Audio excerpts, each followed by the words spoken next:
welcome to another special segment of Creator Spotlight here at the Comic Talker Podcast, where comics is always the top of our discussion. My name is Brandon, and today I am joined by the creating team of Dasig. Please welcome to the podcast for the very first time, Lauren and Kristian. How are you guys doing? Hey, good morning. Good. Laura, Good. Thank good. you. Bright and early, but all good. Now, we actually got to meet you guys at San Francisco Fan Expo in 2023. You guys' graphic novel came across my eyes. Dasig came across my eyes because I love the art design. The way you guys created the comic book was just amazing. And so what we usually do with Creator Spotlights, just to kind of get you warmed up a little bit, is to kind of see where you guys got your love for comics. Where did you guys get your start in the comic book world? If it's a favorite comic or hero or villain, or even an inspiration of a creator already that made you want to become a creator.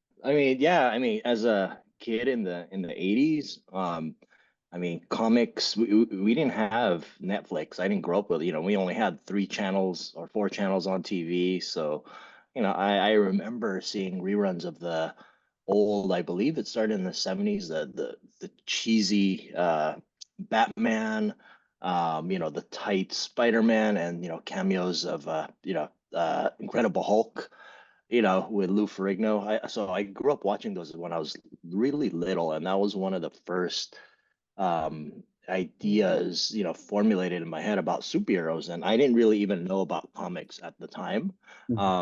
So until I went to a store, liquor store back then, it was really cheap, and I remember seeing them as, oh, this is the TV show.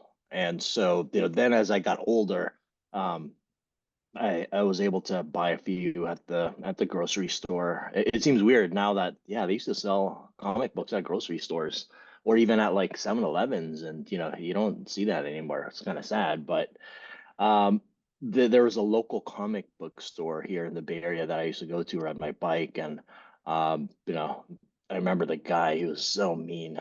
He was one of he was like out of Simpsons character. He had like a stained, I believe, New York Yankees shirt, gut sticking out, and no customer service, but he knew his comics, and just flipping through all those cardboard boxes. That's why when I go to Comic Cons and I see him, it kind of brings that nostalgia, just flipping through them. I spend the whole afternoon there as a kid, and the usual suspects. I didn't really get into Superman.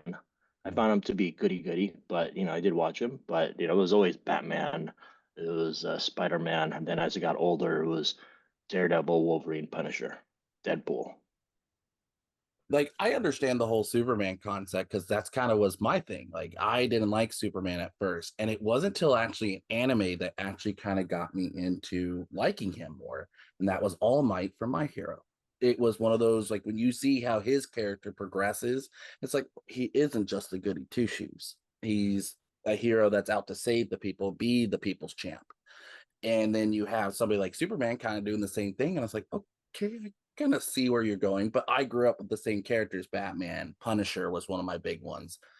Don't tell my mom I actually got that comic without her knowing how violent it was, and then she realized after she watched the movie, like, this guy is very violent. I'm like, no, this is just the adaptation of it. Yeah, Punisher was because he just was like a regular dude, and I think the first comic that I saw Punisher was not the famous Spider-Man, and but it was when I believe it's like 169 or 172 Daredevil when they fought, and it just had this iconic cover with him shooting Daredevil in the stomach, and it was a really good, like, I believe 3 or 4 series. Um, and I remember I had those comics. I just read them over and over. And I remember I subscribed to Marvel, digital Marvel. I said, shoot, I gotta read these on my iPad. I could zoom in, and I have a bit more analytical brain power now. So it was just really great. Dang. What about you, Lauren? What was your introduction to comic books? Maybe even a favorite comic hero or villain? Right. So I didn't really grow up with comic books. My parents did, although I didn't really get into it. And it's because I just so many comic books were centered around the superhero genre, and that's just never really been my thing. I think the closest I got to having a relationship with comic books as a kid was maybe like 2 issues of Betty and Veronica that I got from the grocery store, going back to that. But even still, it's just like, I don't know. I didn't really get into it. It just felt, at least at the time, like it's either like a two-way street. Like if you're a guy, it's going to be superhero comics. If you're a girl, it's going to be like Betty and Veronica, which is I found to be too feminine for my taste. Mm-hmm.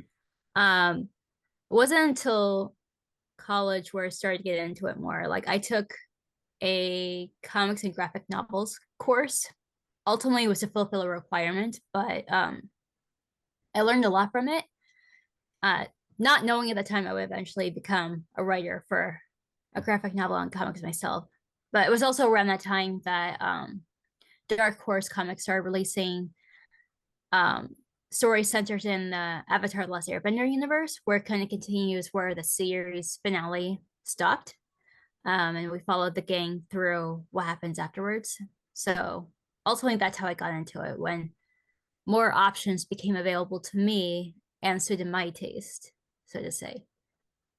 That's amazing to kind of see like how even independent comic books have actually changed the industry a little bit, where it's not just like you said, your typical hero, villain, anti-hero situation. It's a horror genre. There's fantasy. There's a lot of things that we get to see in independent comic books that we wouldn't see the big two really take on anymore. Now, let's talk about your comic. You came out with a comic book called Dasig, or a graphic novel called Dasig, back in 2023. What was your guys' inspiration for Dasig? I think, and I forgot to mention this around comics because it is a direct inspiration. So not really as much an inspiration of like Spider-Man or the Marvel. It was really the Lone Wolf and Cub series. Yeah. Um, Again, as a kid watching Shogun Assassin, speaking of ultraviolet, I remember that VHS tape, and I think it said warning banned in X countries. And so it's like, shoot, you're a little kid, of course you got to get that. And so I watched it, and just the music, it was very iconic, at that time, growing up. And then later, I didn't even know it was a graphic novel until I was older and found out, oh shoot, it's like a whole story. So I really got into that, and I even picked up the original 70s manga set in Japanese. Mhm. And just looking at it, was so black and white. I was used to at the time, like, Todd McFarlane, Spawn, and all these, shiny Dark Knight graphic novels came out that were like expensive. And then just looking at the simplicity of the artwork of, these 70s manga from Japan. I mean, specifically Lone Wolf and Cub, because that was my only experience in manga at the time. And so I think just that idea of black and white, the simplicity of it, and the SIG was originally supposed to be an animation. The Okay. original pitch to Lauren and the team was, you know, an animation because the technology is getting, much easier.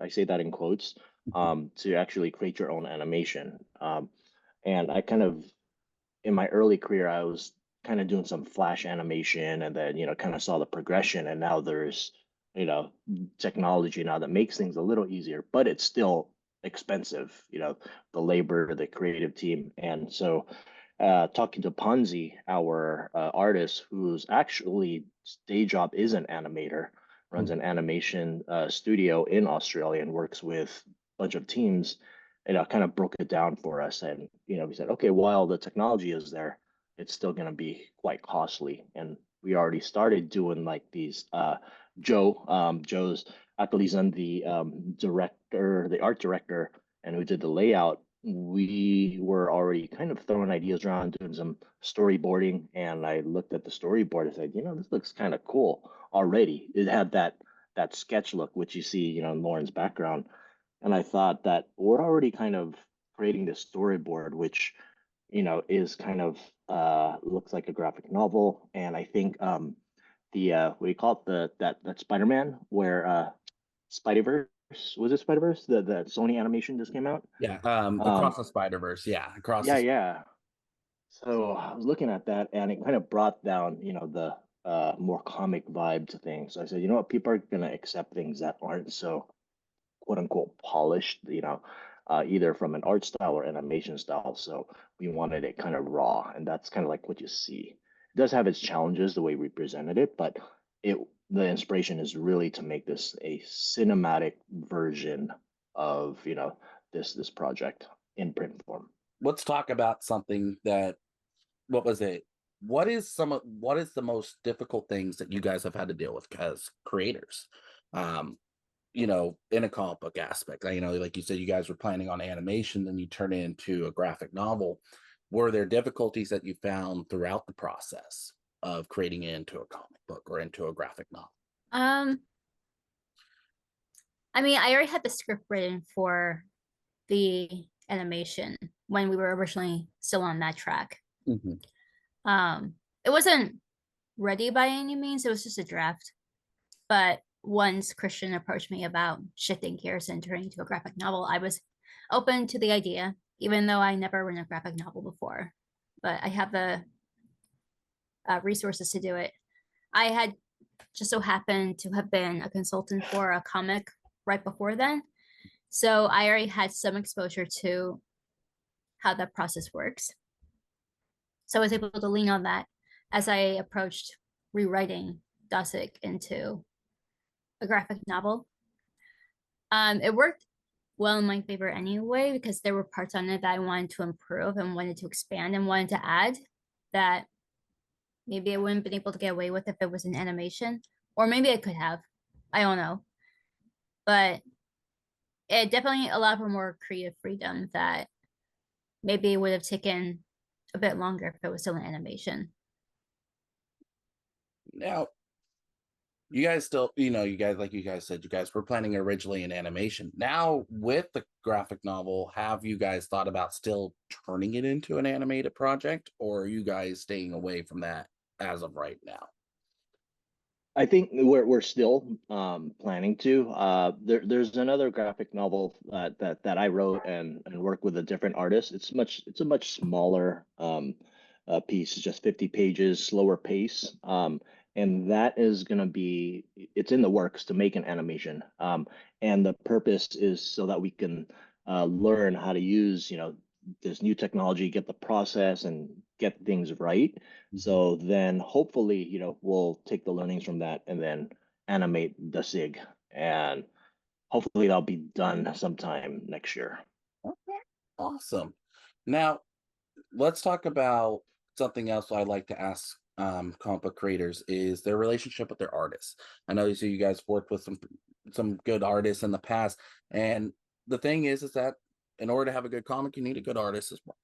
And so I kind of want to see your guys' relationship with your artists. How did you meet them? Things like that. But also too, how do you guys work together? So Ponsi Alfonso, as I mentioned, yeah, lives in Australia. He is the cousin of Joe, who's our art director, and they worked together for a long time. So Joe has a company called Bayani Art, and I've worked with him for over 10 years. And so I was pretty familiar with the artwork. The artwork, that's the easy part. But because of the time difference in Australia, and then us somehow being, kind of agile, kind of changing things in the moment. But we kind of we let Ponzi have his freedom around the character. But if there were changes, sometimes that kind of took a bit of coordination because it could be with me, like the overall concept, and then Jacob, who's our martial arts choreographer, and Lauren, the writer, and then Joe, who's doing the layout. So getting all of these people kind of coordinated, and we're just doing things through either email or through Facebook Messenger.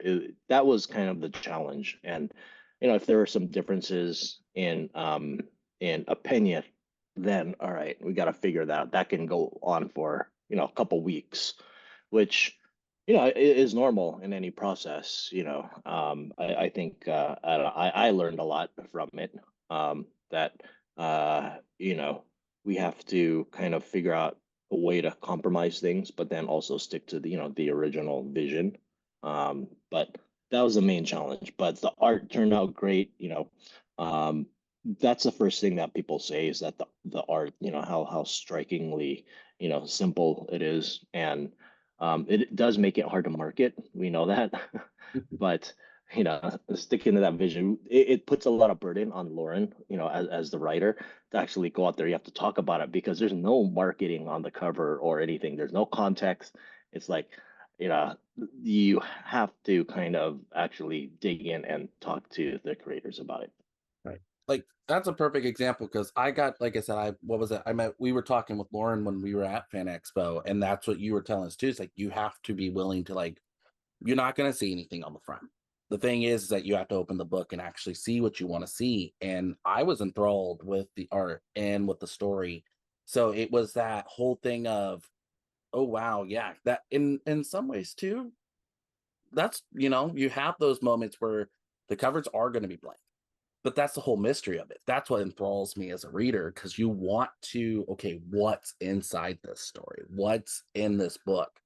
Now the question is, I know you guys said you guys had like a martial arts coordinator on this, which is something I really have never heard of a lot per se. You always hear Frank Miller and talking about how he learned the anatomy of a person to be able to make the fights he does. What were some of the inspirations for the martial art coordinating? Were there movies? Were there books? Were there just fighters out there that you guys went, I want to represent this guy kind of like in the story? I like his fighting style. What were some of those aspects going into that story? Yeah, I think so. Myself, Joe, Jacob, we've taken, and even Lauren, we've taken Philippine martial arts. And Joe and Jacob, they're more seasoned, multidisciplinary in martial arts, Mhm. um, for years. And so I thought, and I don't know how we didn't know how to put a comic together to so in my head. Although you know what, and and my day job at the time, I was I worked in IT as like a production/product manager. So I was always thinking of optimization. And, so in my head, I was like, well, let's just go to the park across the street. You know, Jacob, Lauren, and I will just, try to kick each other's asses and we'll record it on a 360 camera and then, get the right angles, pause it, take screenshots, send it over to Ponzi. Uh, and later, when telling people about this, they'll look at Lauren and I and go, "You guys crazy? Like that's like, that's like if you're doing Hollywood or something like stunt coordinator or whatever, but to actually go there and actually fight and you know we had blocking, we took like some action figures and then what do we do? Yeah, we like all right, we did like troubleshooting because we wanted to be as realistic as possible. And I remember we thinking, wait, how can this person go all the way here? And then so we kind of troubleshoot, even though in the pages it's not a three-dimensional surface, but in our head that's the way we approached it. So the big question is, who always won the fights? I have to ask that question now. Like, who won the fights in the videos? Was it you, Kristian, or Lauren, or who was it? It was Jacob. Yeah, it was Jacob. Yeah, yeah. I actually hurt my back. Oh, There was a scene. What scene was that? There was a scene where I was playing, the villain, and where there's a scene where he had to like kind of like bend me backwards, in a bit, like to strike the neck, and we have a screenshot of it, and I was kind of in an awkward position, and so Yeah, it's I like, think that's on our Kickstarter page, okay. yeah, that yeah, image yeah. of when that happened. When you guys said that, I know that's how you guys pitched it to me too, was that, and I was like, I've never really have heard of that. Believe me, neither have I. But again, going back to Avatar Last Airbender, I mean, they did that for their show. They had Sifu Kisu Yeah. pretty much coordinate all the fight scenes with the different styles in the show, which is animated. So it's like, yeah, that's kind of a given. Yeah. But yeah, you're right. To have that process for a graphic novel or comic is a little out there. But seeing that we were going to animate this originally, maybe not that far off from what we would have gone with. Now let's ask the other question too here. What was your inspiration of the character Dasig? What was your overall inspiration of creating this character, this strong female, and training or a young warrior? What was your guys's inspiration for her? Well, it's interesting because Dasig was originally written to be male Mhm. when Kristian gave me the treatment for it. But I had suggested his way, hey, are you okay if I change the gender to female? Because I don't know, why not? And well, he never really gave me a straight answer. So I'm just like, all right, I'm just gonna make this character female. It was like female warriors existed then and now. Yeah. It wasn't like trying to send a message or anything. There's really only one part of the graphic novel where it mentions something about gender, but otherwise it's like it's whatever. It's normal. But as far as her character goes, what I ultimately wanted to do is that to make everyone, including the protagonist, as flawed as humanly possible. So she's not a Mary Sue by any means. She's going after what she wants. She wants to be a warrior, but she's trying to figure out her reason and her motive for doing so. And if you're taking on a position where, you know, ultimately you'll be protecting your people, your village, your tribe, it's a question that you really should consider thinking about seriously. And for Dasik, I pulled a lot of inspiration from Star Wars, actually. Because I know that Kristian was saying earlier how he was inspired by Lone Wolf and Cub, but Dasik is 14. So I was just more like, this is like a master and Padawan dynamic. So I would describe Dasik as having the temperament of Anakin, but the mindfulness of Obi-Wan. Because Okay. like there's some scenes where it's like she'll call out her Datu, the leader of the tribe who is also training her on maybe flaws of his, which is something maybe you don't see a lot from characters in those certain dynamics. But there's also the same thing, the case of where he'll do the same thing to her. It's like, hey, what you did was not foolish. You were not thinking straight in that moment.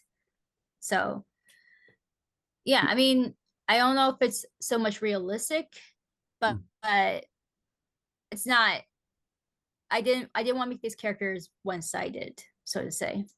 Now, last question I have for you guys is just like you did with me and how you pitched Dasig to me. How would you pitch it to fans to go out there and read your story? What is like one pitch that you would give off to them? Yeah, for the martial arts, I like to say that it's a violent Disney princess graphic novel. I almost said film, but that's what I've been saying because it's much more simpler and it's kind of shocking too. 'Cause everyone's kind of it does have the usual Mhm. tropes, right? And that's where Lauren really helped kind of create that structure because I was saying that, hey, let's see if we can sell this thing. Maybe someone would buy this. And, yeah, you got to have the story arc and all of that stuff, right? Because the original treatment was, probably more suited for like those indie films and all of that. But I said, let's try and do something that's commercially viable. Mhm. And so I say violent Disney princess. Mhm. And that usually like makes people like, oh, okay, now I'm intrigued because they already know that all right, there's a story and not really the love part, but there is that mentorship. If you think of Mulan, right? You think of Moana, has those elements of mentorship. And that's what I say. And that usually covers the general audience because everyone knows Disney. And so that's what I like to say. Okay. What about you, Lauren? How would you go across that way? How would you pitch it? Um, I would probably first by saying that it's a Filipino martial arts graphic novel. Mhm. I would also say it's a historical fiction graphic novel. But I find that by referring to it as a Filipino martial arts graphic novel first, that immediately intrigues people. Mhm. There are so many instances nowadays in the media where we see Filipino martial arts utilized, but it's not always done by Filipino people. So I feel like this is a good display of such. And yeah, I also have taken to referring to her as a violent Disney princess. Because like it's true, like it does fall in line with those tropes, but I just again position them to take it to another place. Right. So yeah, if don't read it if you're under 15. I'll say that. 15. Gosh, you should have saw the stuff I was watching when I was 8. This really is Disney compared to Shogun Assassin and all of that. Oh Yeah, yeah, times this have is changed, but I yeah, get it. this is straight up the most violent thing I've ever written. So definitely had to go outside my realm a bit. Thank you, Lauren. Thank you, Kristian, for coming on to the Comic Talker podcast and discussing Dasig with us. Now, the last thing too is, do you guys have anything currently coming down the pipeline, or where can people find you too to help support Dasig or any other future projects coming? Yeah, you can just Google my name, Kristian, last name Cabuay, Kabuay. You can find me all over social media, the internet. Currently working on 2 new graphic novels that are gonna come out hopefully next year. One learning is that when you're at these cons that it's hard to just have one book. It doesn't become economically viable. Unless you have the big budget. But it wasn't just us. We saw people that just had one comic book and they're like, oh, this is kind of challenging. So while out of this, we do have a publishing company called Struggle and Strength. So if there's any other folks out there that need book publishing, and we're creating a platform that will help people kind of realize their stories, from the writing to the artwork. So we have that going on. There is of course, I'm writing something or working on something that's around the Philippine-American War, which is on the lone wolf and cub trope. So, I said, all right, Mandalorian did it. It's like, I held off on it because it's like, gosh, so many Road to Perdition. I mean, Mandalorian, so why not, let me take my shot at this. So that should be coming out sometime next year. Awesome.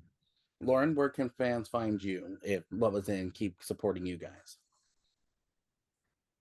Yeah, I mean, Dasig has an Instagram at Dasig1521. So follow us on there for updates and about additional appearances coming up in the future and whatnot. You can follow me at Echo Lauren Lola.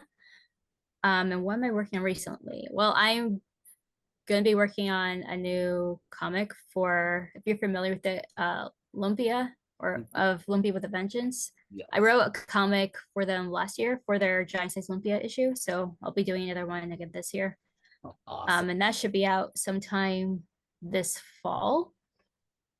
And what else? Oh, so earlier this month, I put out a 10th anniversary edition of my debut novel, A Moment's Worth. So that's available, wherever books are sold online. So you can go check that out. And I think I'll leave it as that for now. Okay. Awesome. Thank you guys again for coming on the podcast. Guys, check out Comic Talkers on Instagram, Facebook, and TikTok at Comic Talkers. Check us out on Spotify for podcasters, Apple Podcasts, and YouTube for other great comic book and anime content. Without further ado, my name is Brandon, and remember, may comics always be the top of your discussion.